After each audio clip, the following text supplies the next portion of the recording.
네, 안녕하세요. 와주스키입니다. 자, 먼저 공지 두 개만 좀 잠깐 할게요. 자, 이제 저희 카페인데요.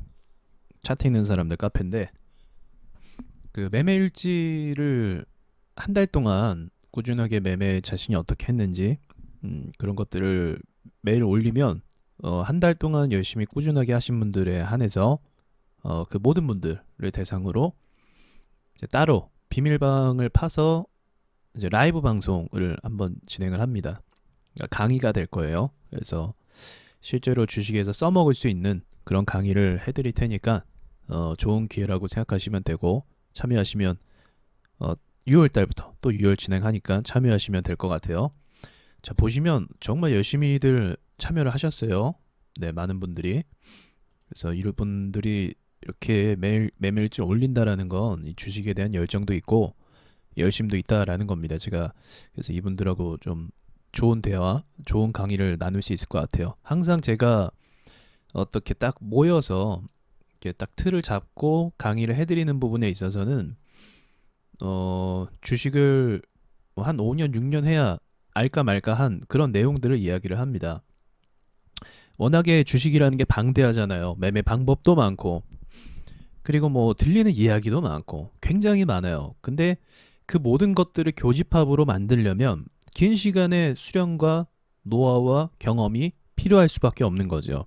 너무 방대한 자료들을 내가 어떻게 볼 것인가, 재무제표는 어떤 영향이 있을 것인가, 내 수익에 있어서, 그리고 세력들은 또 어떤 전략을 쓰는가, 또 우량주나 뭐 증시나 이런 것들에 대한 여러 가지 방대한 자료들을 한 번에 딱 모으기는 쉽지 않은데, 이제 그런 포인트를 잡아서 제가 강의를 해드리니까 6월 달에도 또 진행을 할 거니까 또 빡세게 참여를 해보세요. 이거 본인들을 위한 거죠. 사실은 자신을 위한 매매 틀, 그 카페 활성화.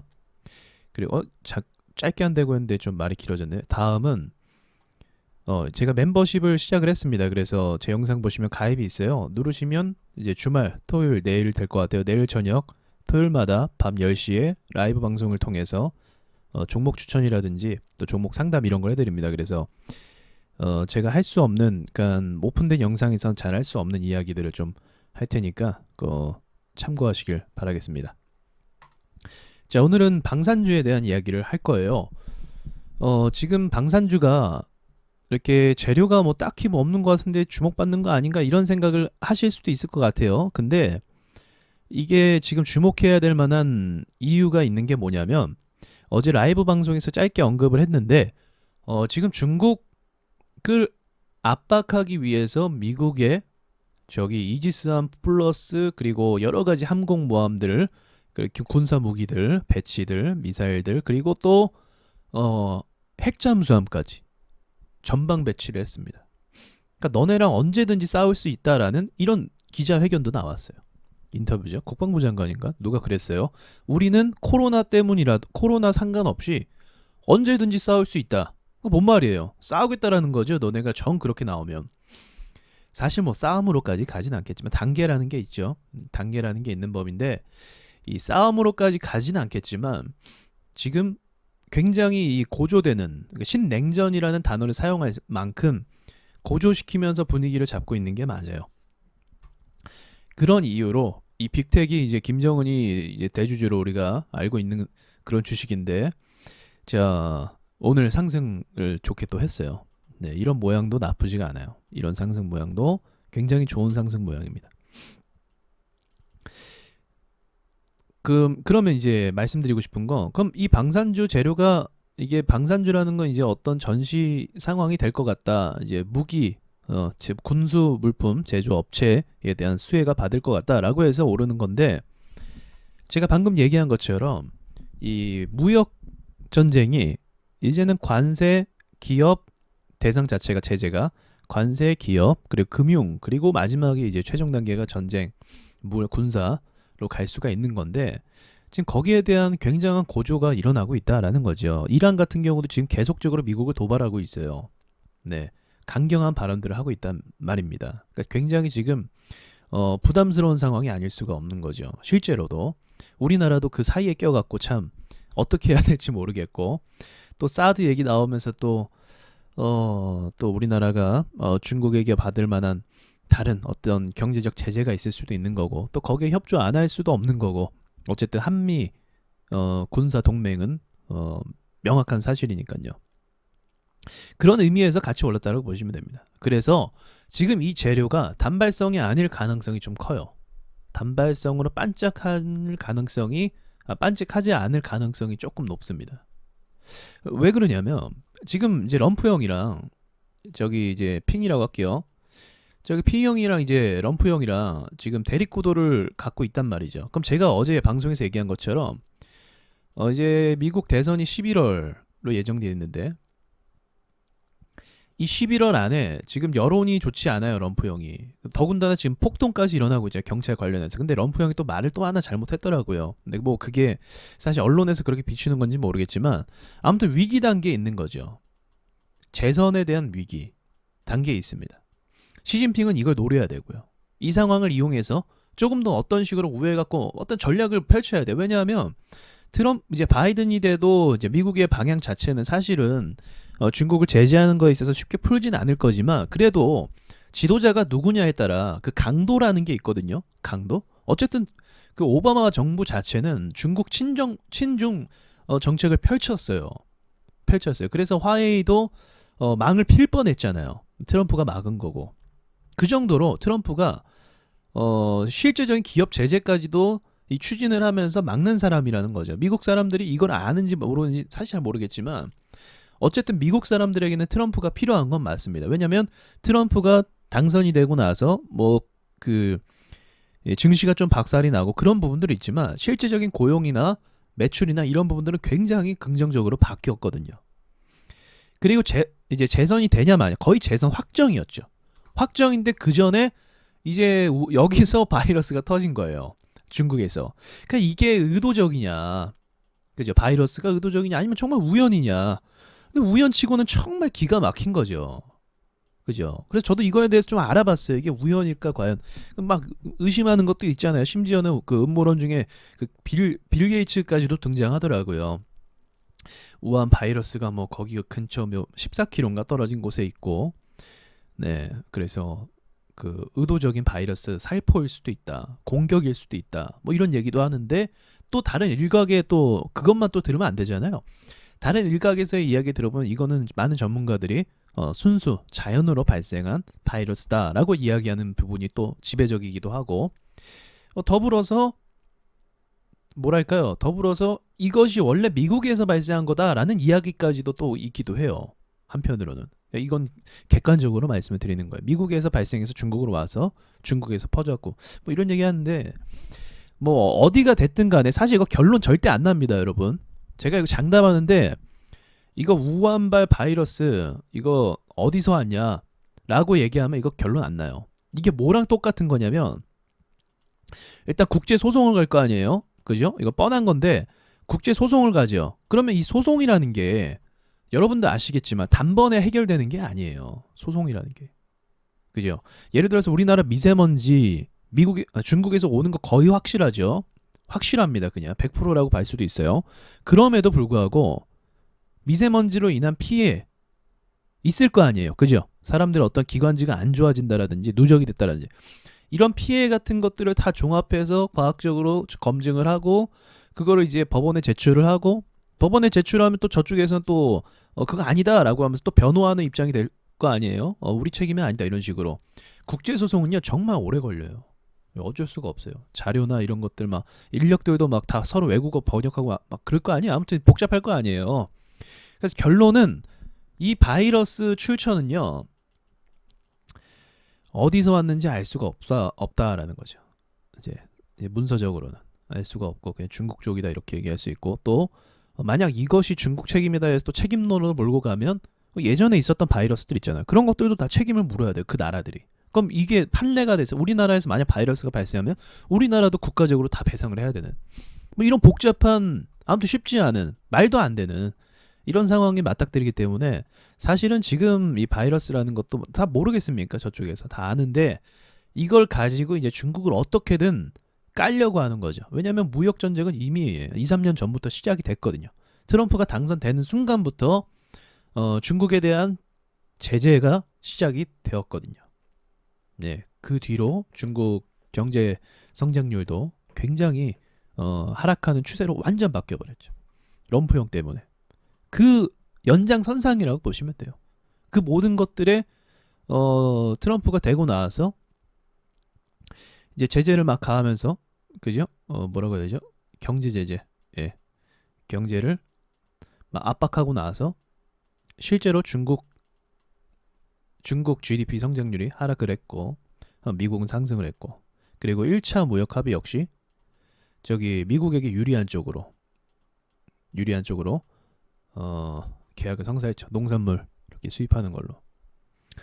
자, 그걸로도 이제 사실은 1차 합의인 거고, 이제 2차, 3차 계속 가겠다라는 거예요. 그러니까 이게 연장선상이라서 단번에 끝날 것이 아닙니다. 그래서 빅텍을 바라봤을 때 지금 이 고조 단계로 가고 있기 때문에 이 재료 자체를 놓고 본다면 이번 기회를 통해서 이제 빅텍 차트 역시도 많이 눌러놓은 상태이기 때문에 긍정적인 흐름으로 갈 가능성이 높습니다. 근데 여기서 이제 중요한데, 이제 차트 흐름을 말씀드릴게요. 여기서 너무 오버페이스로 뛰어버리거나, 근데 빅텍은 워낙에 또 변동성이 큰 종목이라서 오버페이스로 너무 여기서 뭐 상한가를 받거나, 아니면 또 뭐 갑자기 개파락해서 뭐 여기 4,000원 밑으로 내려와 버린다, 이런 모양으로 만들면 그렇게 좋진 않고, 오히려 그냥 조금씩 올라주면서 4,250원 이 기준으로 위로 올라주면서 가는 게 제일 좋아요.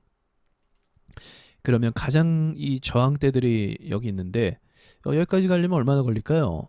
상한가 한 번이면 끝나는구나. 그러면은 오히려 천천히 가면은 이 차트가 크게 가는 차트로 만들어질 수가 있는 거죠. 그러겠죠? 박스권을 긴 시간 동안, 이제 박스권이라고 하기도 또 변동성이 크지만 긴 시간 동안 이 가격을 지켜주고 있었는데, 지금과 같이 고조될 때 오를 수 있는 기회를 또 이 빅텍이 가져갔다. 그 외에도 보셔야 될 게 한일 단조가 또 있죠. 한일 단조, 스페코. 단조는 이제 후속이라서 그렇게 보실 필요는 없고요. 네, 근데 또 순간적으로 바뀔 수도 있긴 한데 뭐 거의 그럴 가능성은 낮고, 스페코도 한번 볼게요. 스페코 역시도 차트가 깊게 눌러놓은 상태에서 대기를 타고 있네요. 그죠? 상승할 대기를 타고 있어요. 그러니까 이런 부분들을 우리가 놓치면 안 돼요. 이때도 참 골 때리는 게 이제 김정은이가 어떻게 된 거 아니냐 하다가 갑자기 이제 짠하고 등장해 갖고, 지금 김정은 북한 저기 이제 김정은이는 지금 말을 한마디도 하면 안 돼요. 그냥 지금 아픈 게 나아요. 지금은 정은이는 아파야 돼요. 지금 아픈 핑계 대고 그냥 구석에 짱 박혀 있는 게 낫지, 지금 이 상황에서 트럼프 잘못 건드리면은 무슨 일이 생길지 모릅니다. 지금 거의 작정을 한 것 같더라고요. 미국 입장에서. 사실은 이게 제가 생각했을 땐 그래요. 이제 제 시나리오인데, 오늘 다우 좀 안 좋거든요. 제 생각인데 다우도 이미 차트가 망가질 대로 망가진 상태예요. 그래서 중요한 자리를 뚫고 올라가긴 했습니다. 여기 부분 중요한 자리를 뚫고 올라가긴 했는데, 그래도 아직은 모른다는 거죠. 아직은 몰라요. 아직은 이런 저항대들이 남아있고, 그죠? 저항대들이 남아있고, 그 다음에 또 올라간다 한들 지금 앞으로 코로나 2차 유행이라든지, 또는 기업들의 부채 증가율, 그리고 도산하는 것들, 소비 경제가 마비되는 것들, 이런 모든 것들을 종합해 볼 때 올라간다라는 기대보다는 그렇지 못할 기대가 더 크다는 거죠. 그러면 트럼프 입장에서도 어차피 이렇게 된 거, 어차피 주가가 힘들게 이제 앞으로 한계치가 좀 도달했다라고 판단을 한다면, 트럼프 입장에서도 그냥 중국 책임론으로 몰아버리고 중국과 강한 대치를 할 가능성도 배제할 수는 없는 거죠. 왜냐하면 여기서 승부를 못 보면 중국이 내수 경제로 돌리고 있는 상황이거든요. 근데 그게 단기간에 되는 게 절대 아니에요. 중국은 저기 이제 헤쳐 나갈 길이 굉장히 많아요. 부채도 많고, 그리고 걔네가 한창 잘 나갈 때 중국이 웃긴 얘기가 있는데, 이건 구체적으로 제가 자세히 하는 건 아닌데, 자, 중국이 이제 돈 많이 벌었을 때, 사람은 아무튼 잘 나갈 때 값이잖아요. 예, 잘 나갈 때 돈 많을 때 까붑니다. 주식도 잘 될 때 까불어요. 뭐 쥐뿔 별거 아닌데 하면서 막 몰빵하고 미쳐갖고 그렇게 사람이 그렇게 된단 말이죠. 중국도 똑같아요. 그래서 얘네가 전 세계 국가에다가 뻘짓을 많이 해놨어요. 뭐 다리를 건설하고 항구를 건설하고 막 이런 뻘짓을 많이 했어요. 우리가 이제 막 다 이렇게 해줄게 하면서 각 국가 간에 이런 걸 했단 말이죠. 근데 이게 다 도루묵 됐어요. 코로나도 그렇고 또 자만심으로 인한 면밀한 어떤 사업 검토를 안 한 부분도 있고 이거 다 돌아옵니다. 이제 화살로. 그러니까 중국은 굉장히 제가 늘 얘기하지만 굉장히 위험한 어떤 그 경제 2위예요, 2위. 그러니까 국가 부도가 날 것이다라고 꼽는 나라 중에 1위가 홍콩, 2위가 중국이었어요. 3위가 일본인가? 우리나라는 순위권에 없어요. 아예 없어요. 우리나라는. 굉장하죠? 우리나라는 30몇인가 막 그랬던 것 같은데. 자, 아무튼 뭐 그런 것들도 있기 때문에 중국이 이게 뻘린 게 많아서 어차피 힘들어요. 그래서 내수 전략으로 간다라는 것도 굉장히 긴 시간이 막 소요됩니다. 이 기간 동안 미국이 가만히 냅두냐? 절대 아니죠. 럼프 형도 그렇고 미국 자체도 그렇고 그런 거 있잖아요. 이제 뭐 역사를 돌아보면 항상 그 핀치에 몰릴 때 그때 좀 트러블을 일으키잖아요. 일부러. 그러니까 지금 그 김정은이도 공공의 적을 만들기 위해서 계속 미국을 타겟으로 삼고 있고 왜냐면 이제 그 자신들의 지휘권을 유지하기 위해서 공동의 적을 만들어야 돼요. 북한이 가난하잖아요. 사람들 배고프잖아요. 불만이 쌓이잖아요. 그것이 미국 때문이다. 그것이 일본 때문이다. 이렇게 탓을 하는 거죠. 그래서 내가 쟤네를 뭐 어떻게 해줄게. 내가 뭐 결판을 내줄게. 날 믿어. 이렇게 속이는 거죠. 마찬가지예요. 모든 게 다 그런 전략인데 미국도 지금 이 코로나가 누구 탓이든 간에 어쨌든 지금 사망자 10만 명 돼갖고 지금 그 여론이 좋지가 않아요. 대응을 왜 못했냐 이거죠. 괜찮다면서 왜 대응을 못했냐. 뭐 그렇게 여론이 안 좋아지고 있기 때문에 트럼프의 이 부분에 대해서는 확실한 어떤 실수라고 볼 수가 있는 거죠. 그렇기 때문에 이 책임에 대해서 돌려야 돼요. 중국에서 왔든 안 왔든 이건 기회입니다. 그리고 홍콩 법안 발의 이것도 굉장히 고조를 시키고 있죠. 말이 좀 길어졌네요. 아무튼 지금 이런 상황 속에서 빅텍이라는 종목이 또 중심 가운데 있고 또 무역전쟁 수혜주들도 이전에 있었던 종목들도 또 한번 살펴볼 필요는 분명히 있겠죠. 그렇다라고 한다면 증시의 움직임은 하방 압력을 좀 많이 받겠죠. 어쩔 수 없이. 왜냐하면 그 무역 전쟁 때마다 우리나라가 증시가 폭락을 했습니다. 폭락. 그러니까 주식 시작한 지 얼마 안 되신 분들은 잘 모르실 거예요. 이 10월 달 2018년도인가? 벌써 시간이 그렇게 됐네요. 2018년도 10월 달에 큰 폭으로 주저앉았습니다. 사실은 뭐 주저앉은 게 이것도 뭐 그전에 제가 말씀드렸었는데 이미 많이 우리나라 증시가 이격도를 크게 띄었기 때문에 밀릴 것이다 라고 본 적이 있었어요. 그래서 그 뒤로 이제 2차 하락까지도 갔던 부분이었죠. 2차 하락까지. 그래서 고점 대비해서 이제 큰 폭으로 빠졌는데 결국은 무역 전쟁 때문에 또 삼성 반도체가 힘을 못 쓰는 그런 이유 때문에 하락을 했었어요. 그리고 이제 최근에 코로나 그리고 나서 지금 또 무역 경쟁, 무역 전쟁, 또 갈등, 신냉전 이런 상황에서 증시가 무사할 거라고 생각하기에는 좀 무리가 있는 거죠. 더군다나 이제 뭐 3분기, 4분기 이런 거 터지는 거 보면은 또 올해 겨울까지 보면은 절대로 긍정적으로 절대로 볼 수가 없는 게 현 상황입니다. 참 기적적으로 여기까지 올라오긴 했지만 이것도 신기하지만 마냥 그렇게 갈 수 있는 게 주식은 아니에요. 돈들이 그렇게 무한정으로 계속 들어오는 게 아니에요. 그래서 적당히 수익 보신 분들은 항상 이런 상황에서 나가시길 바라겠고 제가 그럼 언제 도대체 주식을 좀 맘 놓고 할 수 있겠냐라고 한다면은 제가 보기에는 이 상황이 정리되려면 2년 정도 걸릴 것 같거든요. 2년 후에는 증시 밀릴 거 다 밀리고 밀릴 거 밀리고 보합으로 갈 때가 제일 베스트예요. 그러니까 이런 보합이 제일 좋아요. 보합. 시장은 보합이 제일 좋은 거예요. 사실은 너무 올라가도 좋긴 하죠. 돈을 벌긴 하죠. 근데 올라간 만큼 되돌려놔요. 시장은 이게 뭐 당연한 거죠. 당연한 거죠. 네, 무한정이지 않을까. 우리 경기순환곡선 거 다 배웠잖아요. 그죠? 상승 그리고 뭐 침체. 죄송해요. 기억도 안 나요. 자, 아무튼 이런 거 다 배웠잖아요. 그런 것처럼 순환 사이클이라는 게 있어요. 통상 3년을 이야기하기도 하고 이 순환 사이클에 맞춰서 상승을 하든 하락을 하든 뭐 그런 움직임이 있는 건데 미국 증시는 그걸 싹 다 무시했죠. 그런 뭐 순환 곡선 그딴 거 없었어요. 그냥 마냥 상승, 슈퍼 거품 이거 일부러 그런 겁니다. 이런 차트는요. 이게 나올 수가 없어요. 이런 게. 좋은 일이 있어야 나오죠. 그죠? 그렇게 따지면 중국도 같이 올랐어야 됐죠. 중국.